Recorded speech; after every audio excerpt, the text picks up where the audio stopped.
Huh? Hey, I'm tryna win. I'm tryna win in the 716 and I'm making it big. I wanna live. I think I'm ready to. As I'll ever be. Yo, what's good, man? It's the Easy Picture Podcast with your one and only host, Glory Boy, here with another special guest. Hello. Yeah, you could just pull it to yourself.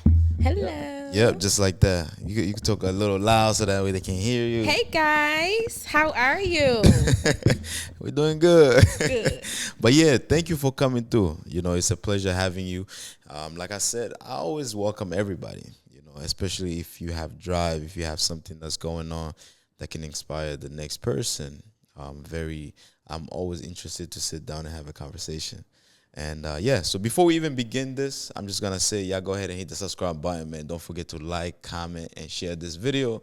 And go ahead and tell them who you are and what you do, and we can start. All right. Well, first of all, I want to tell you thank you for having me. No problem. But my name is Renee Ann Martin. I am from Buffalo, but I was born in Trinidad and Tobago. I have a candy fruit business called Letsgetcandied. Follow us on Instagram. And we make flavored candy fruit, the best in Buffalo, if I might add. The best in Buffalo. The best in I Buffalo. love the confidence. That's how you got to say it. We make the best in Buffalo. She's do. not competing with nobody, but all. she's just saying we make the best in Buffalo. But shout out to you, though. Shout out to you. It's not easy to have a business. It's not, especially in this time, honestly. It seems easy, but it's not. It's not when easy. I first started, I'm not going to lie, I feel like I enjoyed it so much. I got to walk around, get people to try them, Right. The different flavors. But as it grows, you really see the business Right. in it. So I thank God for it, but it is definitely hard work. Yeah, let's kind of jump back to the beginning of everything. So, just being born in Trinidad, how was that experience for you? Honestly, the best. The best experience. I love my country. We did move here when I was 5 years old to get better opportunities. My parents was able to get here with a visa. So we got here, and if I can go back a little bit further, when I was in Trinidad, my grandmother used to always have different things to teach me when I was younger. And one of the things she taught me was how to make candy. Okay. So So you make how I candy straight started. from just anything? Yes. The fruits. I make the actual candy from scratch that she taught me. But yes, we do a multitude of different fruits. That is crazy. Yes. That is crazy. And I do want to say we brought some samples for you so you can try. You brought some samples for me? Yes, we did. Yeah. Yes, we did. All right. Okay. So before we even go any farther, I want to try some. Okay. Awesome. I'm so excited. try some. I appreciate Okay, you. so I'm going to let you open it. All right. And every time somebody brings me something, I like to share with them. Okay. So we yes. don't have to share. I love to partake. Now, I do want to let you know this is our most popular flavor, blue raspberry. Yes. Okay. How many, if you don't mind me asking, how many of you are make this? Is it just you, or do you have like a team? Right now, it is just me. I do this by myself, but I am working on getting a team because the business is growing. So, Right. and let me know what you think. I actually want to see you eat it. I'm not going to lie. So this is a grape? Yes. Okay. A humongous one, but yes. All right, guys, look at this, man. And blue is my favorite color, so you did your thing. Thank feel me? you. So let's try it. Let's try it.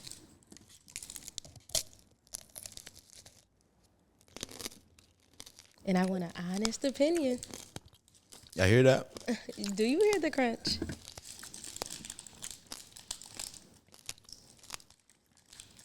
Wow. What you think?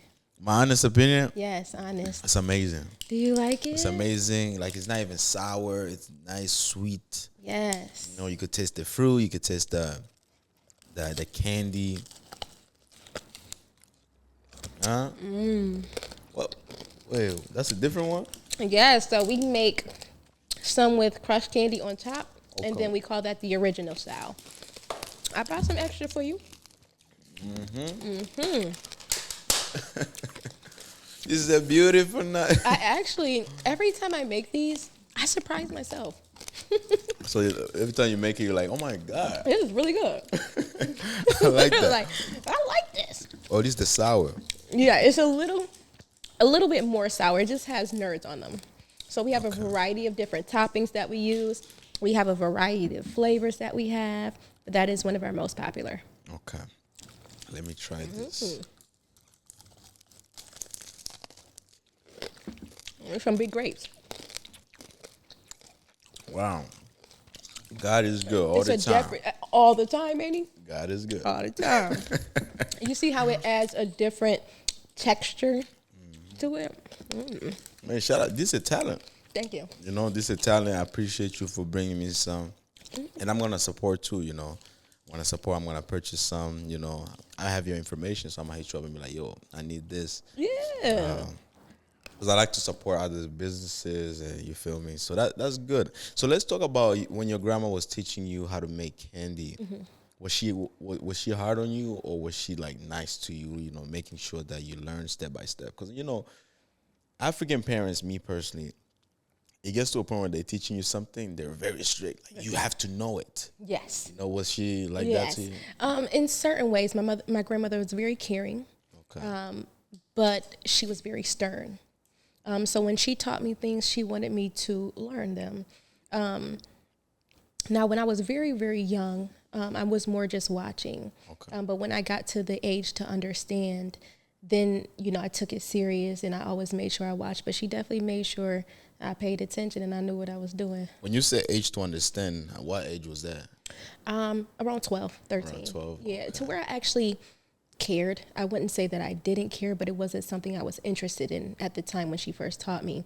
But when I got older and she was here and she was making stuff for guests that we have in America that are her friends, she was making sometime, and I was like, Granny, what you doing? And she's like, I'm making this candy I've been teaching you. Right. And that's when she used to make suckers. So she never made candy fruit. This is something that actually I see candy fruits. I started this business in July 2021 or 22. Where I started seeing candy fruit was actually in the South. And I seen it one time and I was like, there's nobody here doing it. So why don't I? Why don't I? And that's how I just started doing it, because I already had the knowledge on how to make candy. It's just now implementing the fruit into it. So did you have to like get any type of license, like, to make it for the people here, or not right now, but there is licenses that I'm working on getting. Oh, getting it, so that way you could just open up your own store and so on. That would be amazing. That's what I'm trying. That's what I'm working on. So crossing fingers by the end of the year, I have a store open. Hey, it's coming. It's coming because like by the hard work, even before you even came here, you told me, like, I'm sorry, I'm gonna be a little, like, maybe 10 minutes late because I had to take care of some of the clients. That's how everything starts, you know, everything step by step. And let's talk about your parents. When your grandma was teaching you that, what was their reaction?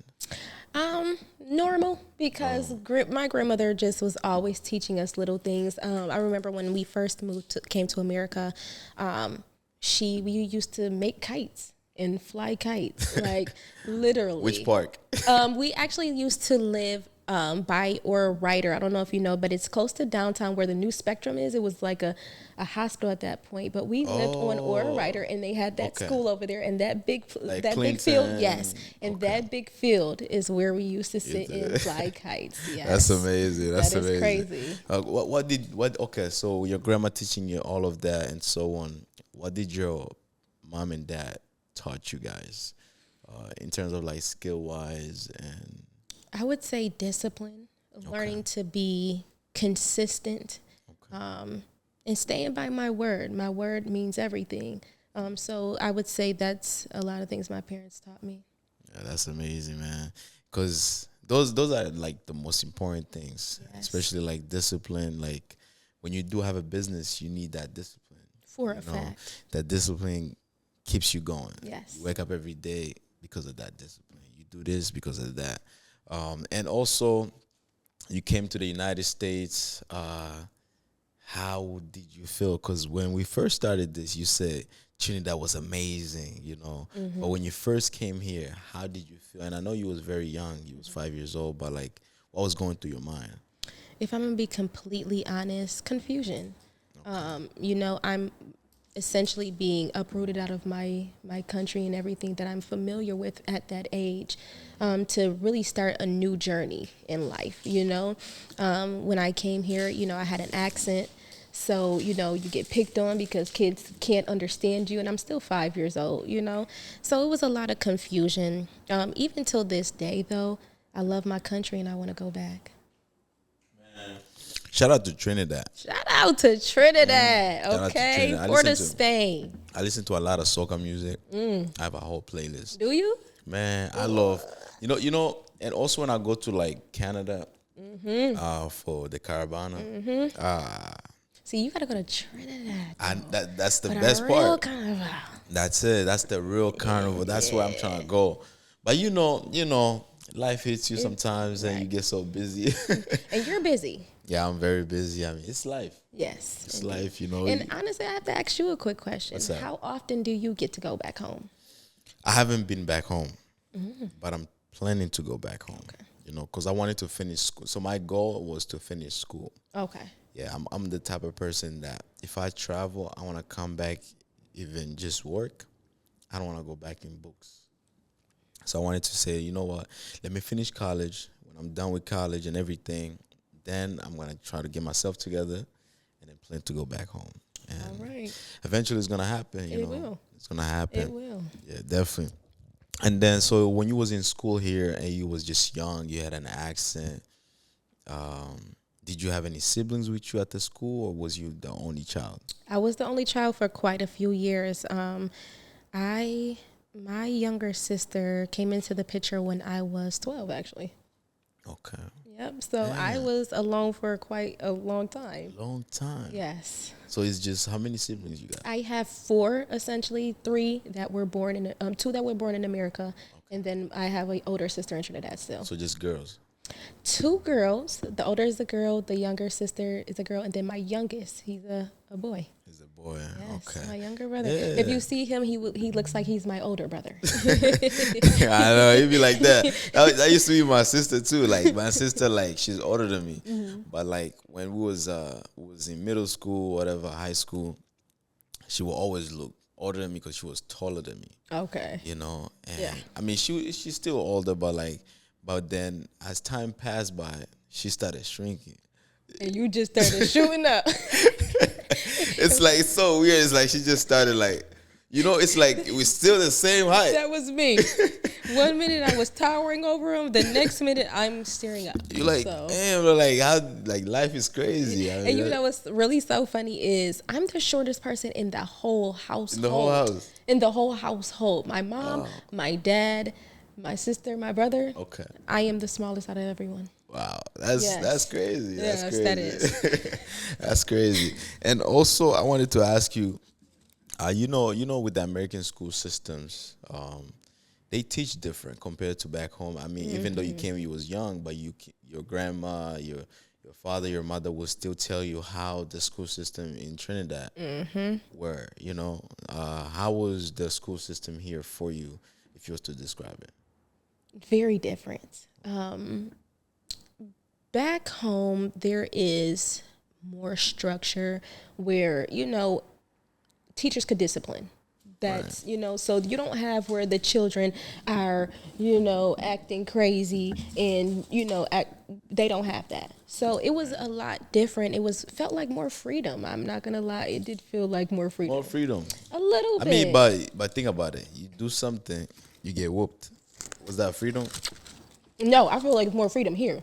'Cause I'm not getting whooped. Yeah.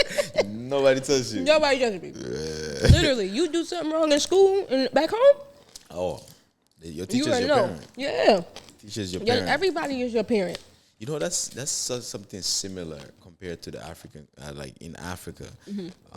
It's like your parents tell you, as soon as you go to that school, I'm not there. Your teacher becomes your parent That's a in the fact. school.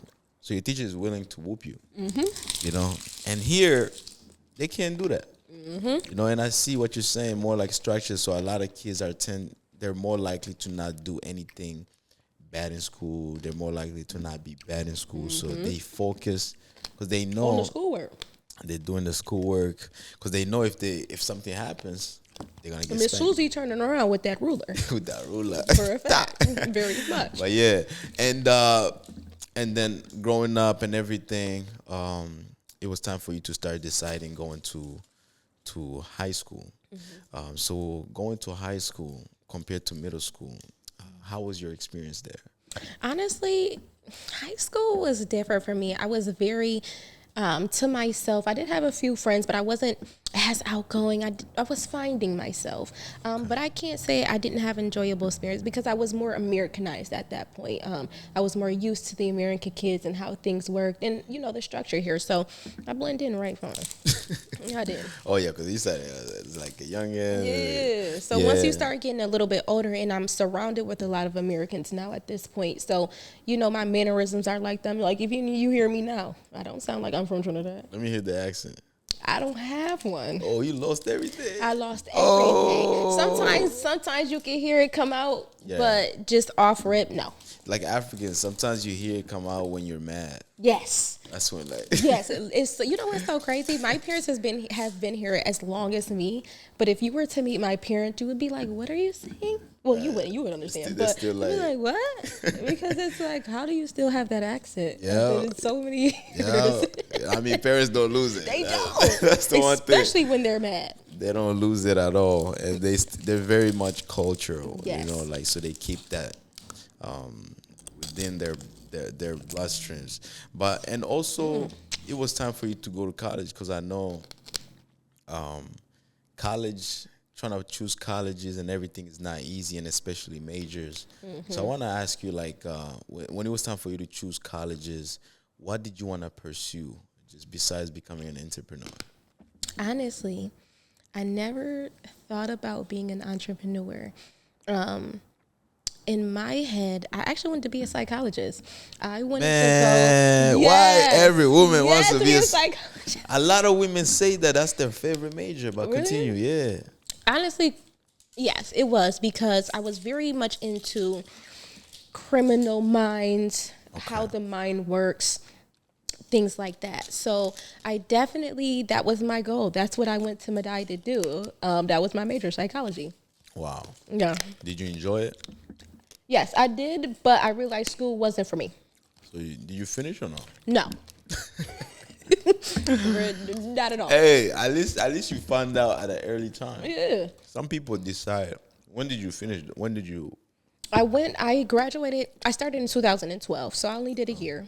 But I really, like we talked about earlier, is like you're doing a lot of things for your family, you know, especially when you come from overseas. It's not, you know, you don't do things for you, That's you know, true. so I had to learn that as growing into being this entrepreneur that I am right now is I do have to do some things for me, you know, because I won't be happy. That's true. And I went to school really to make my parents proud, and I know that's something that they really wanted for me to have that college education and that experience.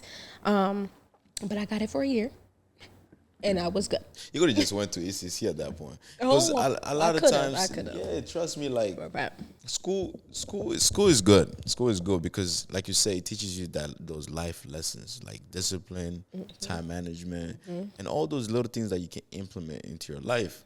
But if you go into school because you want to please somebody else, then the moment you graduate, you're just gonna feel like you never really did anything for yourself.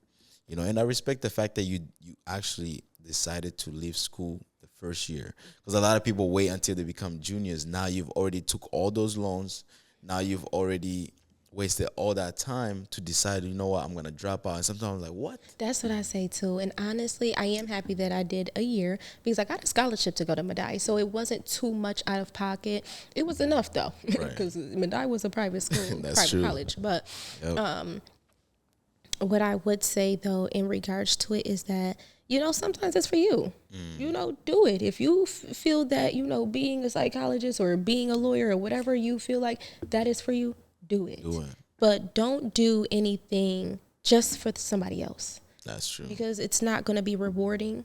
You may feel, great for a moment, but in the long run, like you said, it's just not going to be, you're going to be like, what did I do this for? That's it. What did I do it for? What did I, and I honestly felt that about my 1 year. I'm like, what did I do this for? You know? Exactly. No, I feel But you we on live that. and learn. We live and learn. live and learn. Definitely. So now let's actually, because we're running out of time, I see here, because the cameras, the way they're timed, is there's like a time frame where they reach and but but yeah. So I want to ask you this. So when it came to start making a decision now, okay, now I'm gonna try and focus on myself and try to come up with something that's gonna please me and also please my family. How did you manage to actually come to that conclusion? God, I'm not gonna lie. I'm honestly still figuring out what I'm doing day to day. Right. And when I started as my parents, we came to America with that understanding to work, have the American life. You work and you work hard and you work this job for how many of years, you get a pension, and that's what you do. And that's what I am trying to break out of my family. I don't have to go to a 4-year college to be successful, so it's hard. This is hard. It's hard. I know. I mean, I could speak on my own personal experience. I mean, I went to school for 4 years. I did major in communication studies. My concentration was advertisement and public relation. And I also ended up just having a minor in women and gender studies. Okay. Yeah. Okay.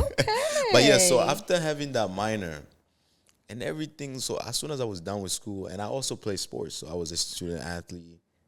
So I was just doing so much. As soon as I was done, I sat down and I was like, man, like, I understand school is important. I understand I could really do something with my degree. But at this time, I just want to wake up every day and do something that I enjoy doing. Right. No matter if it's making me millions, no matter if it's not making me so much money or whatever. But as long as I enjoy it, as long as I know I'm not just working for that, like you say, pension. Right. I'm not just working towards that.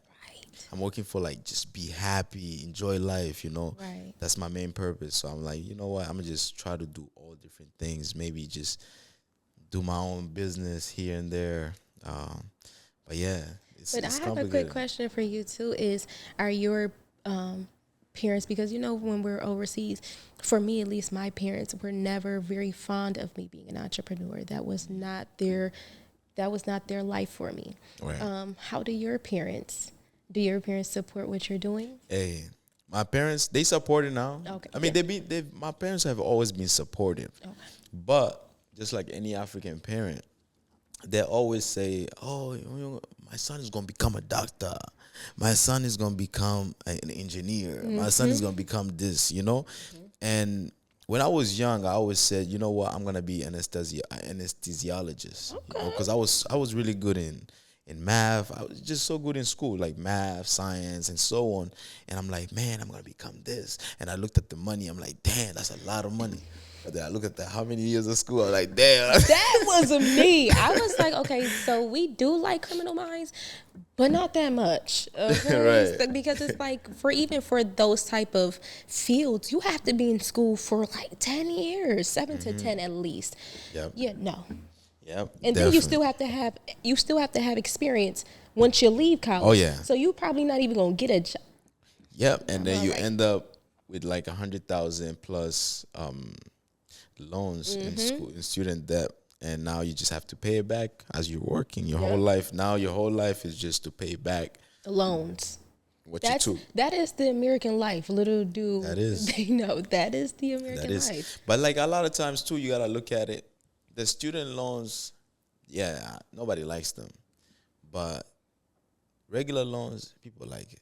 Ain't that crazy? Like business loans. Ain't that crazy? Car loans. Any type of loan. Exactly. And that's the things fact. that they never really taught us in school, because if people knew you can work hard, build your credit, and get any loan and open up a business, a lot of people would have been so successful, you know. So they try to make sure that when you go to school, they don't really teach you all of that. Oh no, they really Until- don't. They teach you what they want you to know. What they want It's you to not really know. about life, because once you leave high school, you're like, okay, so where's all this knowledge? I haven't did trigonometry since I left junior year in high school. Hey. What am I? What feel was you. I doing that for? You I know what feel I'm you. saying? But I could have been learning how to, be home ec, how to cook, or different things that people would actually use in their life once they leave high school or even college. Well, college is a little bit different, but for high school especially, it's like That's true. I need to learn things that will actually help me grow and be a productive member of society. That's it. That's it. That's it. But I want to ask you now, how does the future look for you with your business, Candid? I'm not gonna lie. Sometimes it's 1 minute is bright, and the next, I'm trying to figure out, what God has planned for me. But what I do know is that I will keep going as far as He takes me. Amen. Hopefully, by the end of the year, as I stated before, we will have a storefront. But again, if that is not in His will, it is not in His will. So I am going where He takes me. So you just working with faith. That's faith, not that's sight. that's a fact, honestly, and it took me a long time to get here. I was very much, this is my business, and one thing I have to realize is nothing that we are doing is for us. Literally, like Right. nothing that we are doing is for us. Everything is for others. It's to help someone. It's to teach someone. It's to give an opportunity to someone.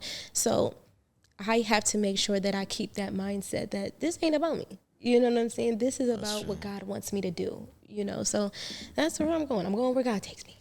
Amen. I mean, and you actually walking the right journey, like keep grinding. That's all you need is just that motivation to wake up every day and say, you know what? I have a purpose. I have a purpose in life. Right. I have something to chase, something to reach upon. You feel me? And I like to ask people this question because I know you've been doing this for a very long time. So there's a lot of young girls that really want to get into business. So what's the hardest part, just being a business owner as a woman, as a female? One, I would say, if I'm going to be completely honest, sometimes it's the lack of respect. I feel, sometimes when you're a man in business, people respect you. They have this, they just have this respect for you. And I feel like a lot of times, for me specifically, it is, we are working to prove ourselves. Right. All the time, even if the product is good, it's hard. And especially if I can say for Black women, it is hard.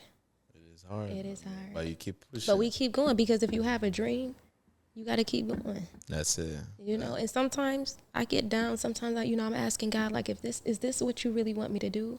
But then He gives me an opportunity, and I'm like, okay, I hear you. That's it. So, but it is hard. It is hard. That's it. Keep going, man. Yes. And just words of motivation for the young girls and the young Honestly, man as well. What I would say is, whatever you want to do with your life, do it in a positive way. Don't let other people put their fears upon you. Don't let them put their insecurities on you. If this is something in your heart that you want to do it. Amen. Thank you so much. I appreciate you for coming through. Thank you for having me. No problem. Yeah, man. Y'all go ahead and hit the subscribe button, man. This is EC Pinchal Podcast with your one and only host, Glory Boy. I was here with my special guest. You can tell them your Instagram so they can follow you. Let's get candied, IED at the end. And make sure y'all place y'all orders in because this candy is very delicious. Can I get one more? Yes, of course. We brought these for you. All right. It's very delicious. You see, I asked for one more. And we did bring our most popular flavor, blue raspberry. Blue raspberry. And I know a lot of people like the crunchy stuff. Mm-hmm. And thank you so much. And I know the camera's going to shut down anytime soon. That's cool. I appreciate you so much for having me. Honestly, I was so nervous, but this was cool. Was it amazing? Yeah. Thank you. All right, awesome. man.